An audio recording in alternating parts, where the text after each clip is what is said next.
പശ്ചിമേഷ്യയിൽ യുദ്ധത്തിന്റെ കാർമേഘങ്ങൾ വീണ്ടും ചക്രവാളത്തിൽ കടന്നു വരുന്ന ഒരു രംഗമാണ് ഇപ്പോൾ കാണുന്നത്. ഇവിടെ ഇറാനും ഇസ്രായേലും തമ്മിലുള്ള ഒരു ടെൻഷൻ, അത് ഒരു സ്ഫോടന അവസ്ഥയിലേക്ക് എത്തി നിൽക്കുന്ന ഒരു സമയത്താണ് ഇപ്പോൾ ഈ ഒരു വീഡിയോ നിങ്ങളുടെ മുമ്പിലേക്ക് വരുന്നത്. യഥാർത്ഥത്തിൽ ഏപ്രിൽ മാസം 1-ാം തീയതി ഇറാന്റെ എംബസിയിൽ ഡമാസ്കസിൽ വെച്ച് നടന്ന ആക്രമണം, അതിന്റെ പിന്നിൽ ഇസ്രയേലാണ് എന്ന കാരണത്താൽ ഇറാന്റെ ഭാഗത്ത് നിന്ന് ഇസ്രയേലിനെതിരെ അതിശക്തമായ ആക്രമണമാണ് ഉണ്ടായത്. 300-ൽ പരം റോക്കറ്റുകളും ഡ്രോണുകളും എല്ലാം ആണ് ഇറാൻ ഇസ്രയേലിനെതിരെ ഉപയോഗിച്ചത്. അതിനൊരു പ്രത്യാക്രമണം ഉണ്ടാകും എന്ന് ലോകം കരുതിയിരുന്നു. പക്ഷേ ആ പ്രത്യാക്രമണം ഉണ്ടാവില്ല എന്ന ഉറപ്പ് അമേരിക്ക പൊതുവെ ലോകത്തിന് നൽകിയതുമാണ്. പക്ഷേ അതിനെല്ലാം മറികടക്കുന്ന രീതിയിൽ ഇപ്പോൾ ഇതാ ഇസ്രയേലിന്റെ ഭാഗത്തു നിന്ന് ഒരു നീക്കം നടന്നിരിക്കുന്നു. ഇറാനിലെ ഒരു പട്ടണത്തിൽ, പടിഞ്ഞാറൻ ഇറാനിലെ ഇസ്ഫഹാൻ എന്ന പട്ടണത്തിൽ വലിയ തോതിലുള്ള സ്ഫോടനങ്ങളാണ് ഇന്നലെ രാത്രി സംഭവിച്ചിരിക്കുന്നത്. അത് ആണവ നിലയങ്ങളെ ലക്ഷ്യമാക്കി, അവിടെ ഇറാന്റെ ആണവ ഫെസിലിറ്റീസ് ഉണ്ട്, യുറേനിയം സമ്പുഷ്ടമാക്കാനുള്ള ആണവ പ്ലാന്റുകൾ നിലനിൽക്കുന്ന ഒരു സ്ഥലമാണ് ഇസ്ഫഹാൻ. ഇസ്ഫഹാൻ നഗരത്തിന് ചുറ്റുപാടും ഏറെ സ്ഫോടനങ്ങളാണ് നിലക്കേണ്ടത്.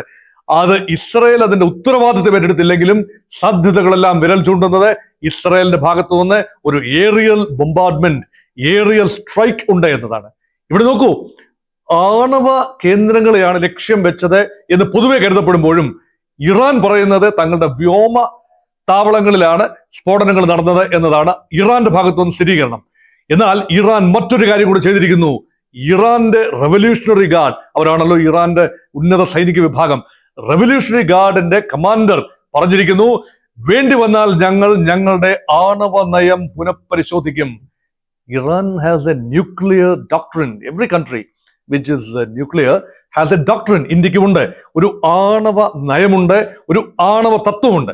ഇന്ത്യയുടെ ആണവ തത്വം എന്ന് പറയുന്നത് no first use based on minimum credible nuclear deterrence.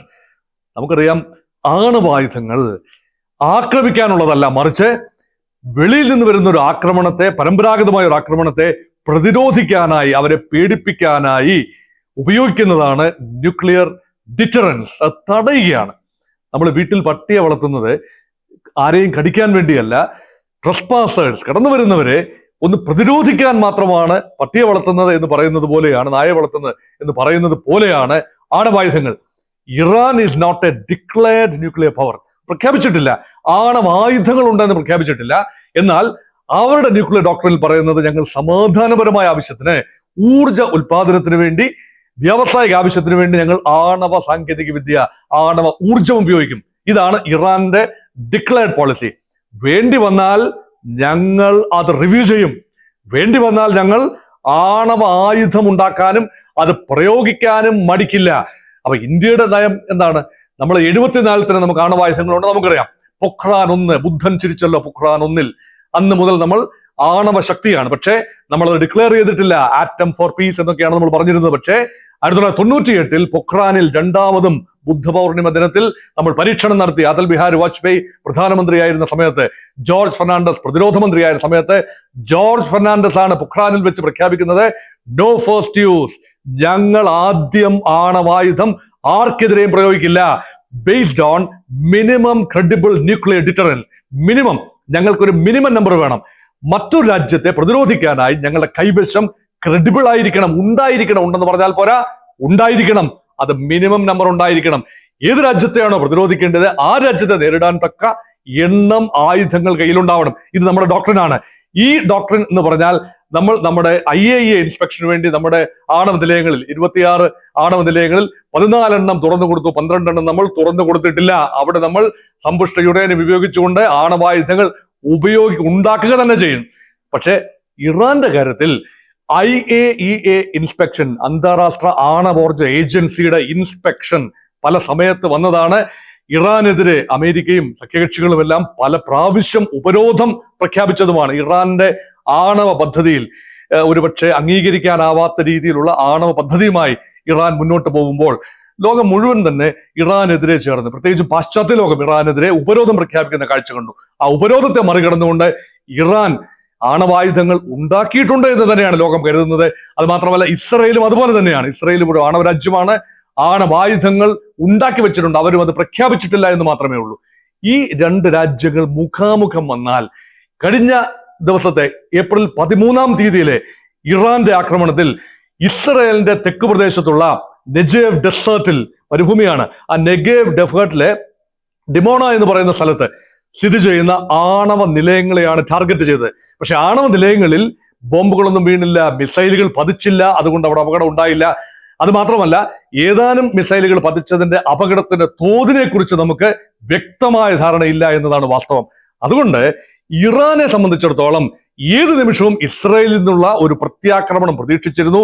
അത് ആണവ നിലയങ്ങൾക്ക് നേരെ തന്നെ ആവും എന്നൊരു പ്രതീക്ഷ ഉണ്ടായിരുന്നു. പക്ഷേ ആണവ നിലയങ്ങൾ ആക്രമിച്ചതായി ഇപ്പോഴും സ്ഥിരീകരണമില്ല. എന്നാൽ ആക്രമണം അവിടെ നടന്നിരിക്കുന്നു. ഇസ്രയേലിന്റെ ഭാഗത്ത് നിന്ന് വാർ ക്യാബിനറ്റ് കൂടിയിരുന്നു. 14 തന്നെ വാർ ക്യാബിനറ്റ് കൂടിയിരുന്നു.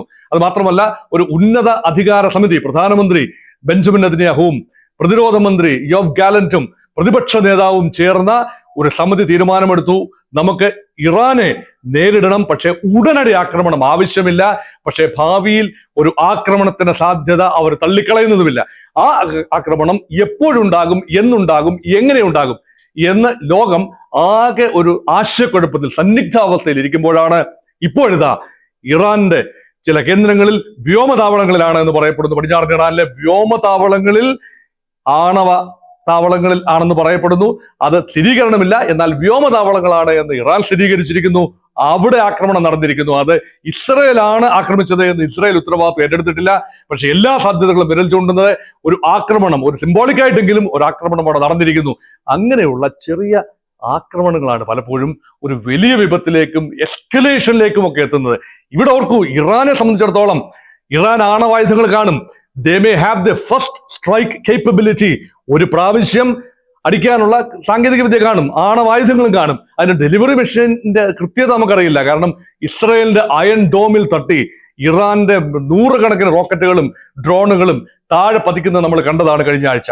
അതുകൊണ്ട് അത് വലിയൊരു ഒരു ഒരു ഒരു മെച്ചമാണ് കാണാനാവില്ല. പക്ഷേ അവരുടെ willingness and tenacity and determination of Iran to strike against the Jewish state. ഓർക്കുക, 1973 ശേഷം ഇറാൻ എന്നല്ല, ഒരു അറബ് രാജ്യവും ഇസ്രയേലിനെതിരെ നേരിട്ട് ആക്രമണം നടത്തിയിട്ടില്ല. അതിന്റെ റെക്കോർഡ് ഏതായാലും ഇറാന് തന്നെ അവകാശപ്പെട്ടതാണ്. ഇസ്രയേലിനെ നേരിട്ട് ആക്രമിക്കാൻ, അല്ലാതെ ഹൂതികളിലൂടെയല്ല, ഹിസ്ബുള്ളയിലൂടെയല്ല, അല്ലെങ്കിൽ ഹമാസിലൂടെയല്ല, അല്ലെങ്കിൽ ഷിയ മിലിഷ്യകളിലൂടെയല്ല, മറിച്ച് നേരിട്ട് ഇസ്രയേലിനെ ആക്രമിക്കാൻ ഇറാൻ എന്ന രാജ്യം ഔപചാരികമായി തീരുമാനിച്ചു, അത് നടപ്പാക്കി. അതുകൊണ്ട് വീണ്ടും അങ്ങനെ ഒരു സംഭവം ഉണ്ടായാൽ ഞാൻ അത്ഭുതപ്പെട്ടില്ല. തിരിച്ച് ഇസ്രയേലിന്റെ ഭാഗത്ത് നിന്ന്, ഇസ്രയേലിന്റെ ട്രാക്ക് റെക്കോർഡ് നമുക്കറിയാമല്ലോ, അടിയും തിരിച്ചടിയും അവർക്ക് പുതുമയല്ല, പുത്തരിയല്ല. അതുകൊണ്ട് ഇന്നല്ലെങ്കിൽ നാളെ അതിശക്തമായ ആക്രമണം അവിടെ പ്രതീക്ഷിക്കാം. പക്ഷെ അത് ഒഴിവാക്കുന്ന തിരക്കിലാണ് നയതന്ത്ര രംഗം. അത് ദോഹയിലൊക്കെ നടക്കുന്ന നയതന്ത്ര ചർച്ചകൾ പരിസമാപ്തിയിൽ എത്തുന്നില്ല എന്നാണ് കാണുന്നത്. ഇപ്പോൾ ദോഹ പിന്മാറുന്ന ഒരു കാഴ്ച കാണുന്നു. അമേരിക്കയ്ക്ക് കാര്യമായി ഇടപെടാനില്ല. കാരണം ഇറാൻ മറുപക്ഷത്താണ്, അമേരിക്കയുടെ ശത്രുപക്ഷത്താണ്. അമേരിക്കയ്ക്ക് മധ്യസ്ഥത വഹിക്കാനുമാവില്ല. റഷ്യയും ചൈനയും ഒക്കെ ഇറാനെ സപ്പോർട്ട് ചെയ്യുന്ന ഒരു നിലയിലുമാണ്. അതുകൊണ്ട് ഒരു പ്രത്യേക അന്തരീക്ഷത്തിൽ, ഒരു അവസ്ഥയിൽ, ഒരു അന്താള ഘട്ടത്തിൽ നിൽക്കുകയാണ് പശ്ചിമേഷ്യയിലെ സെക്യൂരിറ്റി സാഹചര്യം എന്നാണ് എനിക്ക് തോന്നുന്നത്.